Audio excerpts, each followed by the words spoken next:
Taratata, l'emblématique émission musicale présentée par Nagui, fête ses 30 ans à travers un show magnifique diffusé ce soir sur France 2. L'occasion de se rappeler de ce coup de fil de Jean-Jacques Goldman à 2h du matin qui a fait pleurer l'animateur. La suite après la publicité. France 2 diffuse ce vendredi 3 novembre 2023 à partir de 21h10 un show dédié aux 30 ans de Taratata.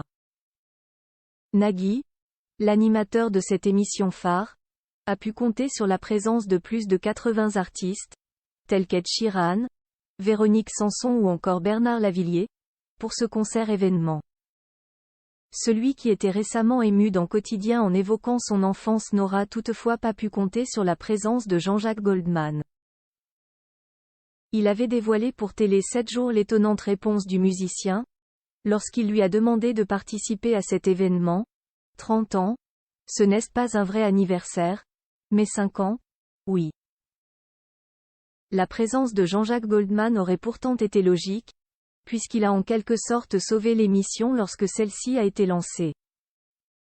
En effet, Nagui a raconté hier soir sur le plateau de C'est à vous s'être retrouvé sans invité pour le deuxième numéro de Taratata en 1993. Un invité s'était décommandé l'avant-veille. Jay Tropper, je ne suis pas prêt, je ne viens pas, lui aurait dit celui que Nagui n'a pas souhaité nommer.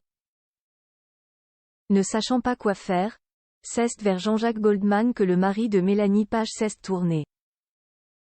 J'appelle Jean-Jacques, qui me dit, petit scoop, mais tu sais quoi? Fais comme les Américains. Appelle une star, tu la payes et elle va venir faire du cacheton et va jouer. T'appelles Ray Charles, Aretha Franklin. T'as une star et ce sera plus simple, a raconté l'animateur. Problème? Nagui n'avait pas le budget pour cela. On n'avait pas un centime. Jean-Jacques Goldman l'aurait bien dépanné, mais il a refusé son invitation. Il me dit: je n'aille pas mes musiciens, je n'aille pas Carol Fredericks, je n'aille pas Michael Jones, on est totalement off, on est en vacances donc c'est pas possible. L'animateur était alors résigné à ne pas faire son émission, puisque personne n'était disponible. Mais c'était sans compter sur ce coup de fil de Jean-Jacques Goldman qui a tout changé. Il m'appelle à 2h du matin avec ce sens de l'humour très particulier et formidable. Il me dit: je te réveille? Est-ce que tu as trouvé quelqu'un? Je m'inquiète quand même. Si je viens avec une guitare, ça ira? A expliqué celui qui présente également N'oubliez pas les paroles, avant de révéler avoir été profondément touché par la bonté du chanteur. Sincèrement, Jay pleurait. Jay était envahi par l'émotion de l'humanité, de l'amitié, de la gentillesse.